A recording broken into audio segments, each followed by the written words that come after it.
Hi hello എല്ലാവർക്കും പുതിയൊരു വീഡിയോയിലേക്ക് സ്വാഗതം. എല്ലാവർക്കും സുഖമാണെന്ന് കരുതുന്നു. ഇപ്പം ഇന്ന് രാവിലത്തെ പണികളൊക്കെ കഴിഞ്ഞു കേട്ടോ. ഇന്ന് നമ്മൾ ഉച്ചയ്ക്കുള്ള കറിയും ഉപ്പേരിയും ചോറൊക്കെ ഇതാക്കുകയാണ്. ഇപ്പോൾ ചോറിന് അവിടെ വെള്ളം വെച്ച് അരിയൊക്കെ തീമട്ടാണ് കേട്ടോ. അപ്പോൾ ആ സമയം കൊണ്ട് നമ്മൾ കറിക്കുള്ളതും അതുപോലെ ഉപ്പേരിക്കുള്ളതൊക്കെ റെഡിയാക്കുകയാണ്. അപ്പം ഇന്ന് പറമ്പിൽ തന്നെ ഒരു കപ്പളം കിട്ടിയപ്പം കപ്പളങ്ങ കൊണ്ടൊരു കറിയൊക്കെ അയച്ചേ. അപ്പോൾ തൈര് ഒഴിച്ചിട്ടൊരു ചെറിയ കറി ഉണ്ടാക്കാൻ വിചാരിച്ചിട്ടോ. അപ്പോൾ അതിൻ്റെ റെസിപ്പി ഇതിൽ പറയുന്നുണ്ട് കേട്ടോ. അപ്പോൾ എല്ലാവരും കാണണേ. അപ്പോൾ വീഡിയോ ആദ്യമായിട്ട് കാണുന്നവരാണെങ്കിൽ വീഡിയോ ലൈക്ക് ചെയ്യാനും ഷെയർ ചെയ്യാനും സബ്സ്ക്രൈബ് ചെയ്യാനും മറക്കരുത് കേട്ടോ. അപ്പോൾ അതൊക്കെ ഞാൻ അരിഞ്ഞെടുക്കുന്നുണ്ട് കേട്ടോ. അപ്പോൾ അരിയുമ്പോൾ എനിക്ക് കൈമേലിടുന്ന ഈ സാധനമല്ല, അത് എനിക്ക് നിർബന്ധം കേട്ടോ. എല്ലാം അന്ന് എൻ്റെ കൈ മുറിയും കേട്ടോ. അപ്പോൾ കപ്പളങ്ങൊക്കെ ഞാൻ ചെറുതാക്കി അരിഞ്ഞെടുക്കുന്നുണ്ട് കേട്ടോ. ഈ സമയം കൊണ്ട് ഇവിടെ അടുപ്പത്ത് ചോറിന് വെള്ളം വെച്ചത് വെന്ത് തുടങ്ങിയാണ് കേട്ടോ. അപ്പോൾ അതൊന്ന് അതിൻ്റെ അടുക്ക് പോയിട്ട് അതൊന്ന് ഊറ്റിയെടുത്ത് റെഡിയാക്കണം കേട്ടോ. ഇത് അരിഞ്ഞ് വെച്ച് പോവാൻ വിചാരിച്ചിട്ടാണ്. അപ്പോൾ അതരിയാണ്. കപ്പളങ്ങൊക്കെ നമ്മൾ അരിഞ്ഞ് കഴിഞ്ഞ് തുടങ്ങിയാണ് കേട്ടോ. അപ്പോൾ അതുപോലെ തന്നെ ഉപ്പേരിക്ക് നമ്മൾ ക്യാരറ്റ് ആട്ടോ ഒന്ന് ഉപ്പേരി വെക്കണം. ഈ ഒരു ദിന സാധനത്തെ വെച്ച് ഇങ്ങനെ ചെറുതായിട്ട് എഴുതി കണ്ടെടുക്കുക കേട്ടോ ചെയ്യുക. പിന്നെ ഇതിലേക്ക് നമ്മൾ തേങ്ങയും പച്ചമുളകും ഉള്ളിയും പാടെ ചതച്ചിട്ടും കണ്ടാണ് ഉപ്പേരി നമ്മൾ വെക്കുക കേട്ടോ. അപ്പോൾ ക്യാരറ്റ് ഉപ്പേരി വെക്കണതൊന്നും ഇതിൽ നമ്മൾ കറക്റ്റായിട്ട് കാണിക്കണമൊന്നുമില്ല കേട്ടോ. ജസ്റ്റ് ഒന്ന് കാണിച്ച് പോകണേ ഉള്ളൂ കേട്ടോ.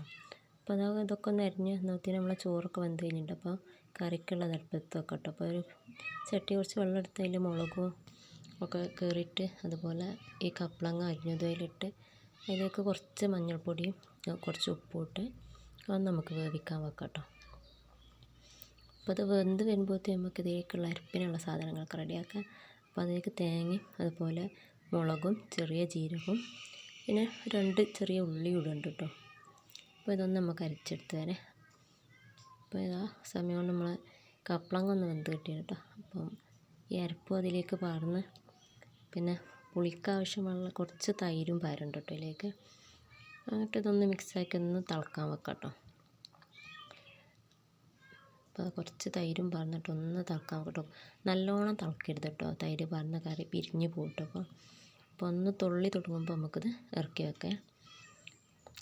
അപ്പോൾ അതൊന്ന് തിളക്കാൻ വെച്ച സമയത്ത് ഞാനത് അപ്പുറത്ത് ഗ്യാസ് വന്ന് ഉപ്പേരിയും റെഡിയാക്കി എടുക്കണ്ട കേട്ടോ. പിന്നെ അത് നമ്മൾ ഉലുവയും കടുകും കറിവേപ്പിലയും ഒക്കെ ഇട്ട് കറി ഒന്ന് വറവിട്ടെടുത്താണ് കേട്ടോ. അത് കഴിഞ്ഞ് കുറച്ച് മീൻ നന്നാക്കി വെച്ചതുണ്ടായിട്ട് തലേന്ന് കൊണ്ടുവന്ന് അതും ഒന്ന് കറിയാക്കി എടുക്കുന്നുണ്ട് കേട്ടോ.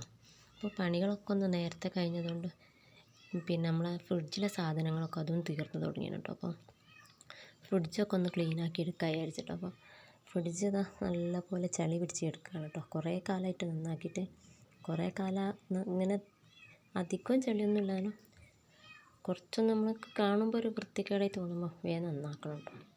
അപ്പം അധികം പെട്ടെന്ന് ഫ്രിഡ്ജ് വൃത്തികേടാതാക്കാൻ ഞാൻ ചെയ്യണത് എല്ലാ സാധനവും ഇങ്ങനെ കവറിലാക്കി വെക്കലാണ്. അപ്പം അങ്ങനെ ഒന്നും പെട്ടെന്നൊന്നും വൃത്തികേടാവില്ല കേട്ടോ നമ്മളെ ഫ്രിഡ്ജ്.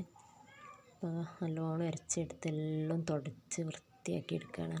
അപ്പോൾ ഇതാ ഈ ചില്ല് കത്തി സാധനങ്ങളൊക്കെ എടുത്തുകൊണ്ട് പോയിട്ട് ഒന്ന് കേക്കൊക്കെ എടുക്കണം കേട്ടോ.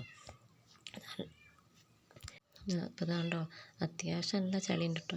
കുറേ കാലമായില്ലേ കേക്കിട്ട് ഒരു 2-3 മാസമൊക്കെ ആയിട്ടോ കഴുകിയിട്ട്. അപ്പോൾ അതൊക്കെ ഒന്ന് വൃത്തിയാക്കി തുടച്ച് നല്ലപോലെ തുടച്ച് നനഞ്ഞ തുണിയെടുത്ത് നല്ലപോലെ ഒന്ന് തുടച്ച് വൃത്തിയാക്കി എടുക്കാം കേട്ടോ. അപ്പോൾ ഇതൊക്കെ ഒന്ന് കൊണ്ടുപോയി എടുത്ത് കഴുകുക തന്നെ വേണം കേട്ടോ. അപ്പോൾ അതൊക്കെ ഒന്ന് എടുത്ത് കഴുകി ഒക്കെ അതെടുത്ത് കൊണ്ടുപോയി കഴുകി വൃത്തിയാക്കി ഒക്കെ എടുത്ത് വെച്ചിട്ടോ. പണി നല്ലൊരു വൃത്തിയല്ലേ, നല്ലോണം ഒന്ന് തുടച്ചെടുത്താൽ. അപ്പോൾ നമ്മൾ പെട്ടെന്ന് കേടാവാതൊക്കെ ഫ്രിഡ്ജ് പെട്ടെന്ന് ചളിയൊന്നും പിടിക്കാതൊക്കെ നമ്മൾ കഴിയുന്ന സാധനങ്ങളൊക്കെ കവറിലോ എന്തെങ്കിലും പാത്രത്തിലോ ആക്കി വെക്കുക കേട്ടോ. നേരിട്ട് വെക്കാണ്ട് ഫ്രിഡ്ജിൽ വെക്കാണ്ട് പാത്രത്തിലാക്കി വെക്കുമ്പോൾ പെട്ടെന്ന് ചളി പിടിക്കില്ല കേട്ടോ. അല്ലെങ്കിൽ പൊടിയൊക്കെ നല്ലോണം ഉണ്ടാവും കേട്ടോ. ചളിയൊക്കെ അതിൽ കൊണ്ടുവരുന്ന പച്ചക്കറി ആവുന്നതായിട്ടും അതിൻ്റെ കറായിട്ടും അങ്ങനെയൊക്കെ കുറേ ഉണ്ടാവും കേട്ടോ. അപ്പോൾ കവറിലൊക്കെ ആക്കി വെക്കുകയാണെങ്കിൽ അത്ര പെട്ടെന്നൊന്നും കേടുവരില്ല കേട്ടോ. അപ്പോൾ അതൊക്കെ ക്ലീനാക്കലൊക്കെ കഴിഞ്ഞ് ഇനി ഇതാ സാധനങ്ങളൊക്കെ അതിൽ കയറ്റിയാണ് കേട്ടോ. പിന്നെ ഫ്രിഡ്ജിലെ സാധനങ്ങളൊക്കെ അത്യാവശ്യം കഴിഞ്ഞതിന് ശേഷം ക്ലീൻ ചെയ്യണതാണ് ഏറ്റവും നല്ലത്. മറ്റേത് നമ്മളൊക്കെ വാരി വലിച്ചുകൊണ്ട് പുറത്തിട്ട് പിന്നെ ഒന്ന് നന്നാക്കി ഒക്കെ അതൊക്കെ തന്നെ കയറ്റണ്ടേ. അപ്പോൾ അതാ ഫ്രിഡ്ജൊക്കെ ക്ലീനാക്കലൊക്കെ കഴിഞ്ഞ് അപ്പോൾ അത്രയേ ഉള്ളൂ കേട്ടോ ഇന്നത്തെ വീഡിയോ. അപ്പോൾ എല്ലാവർക്കും ഇഷ്ടപ്പെട്ടു എന്ന് കരുതുന്നു. അപ്പോൾ അടുത്ത വീഡിയോ ആയിട്ട് വീണ്ടും വരാം. ബൈ.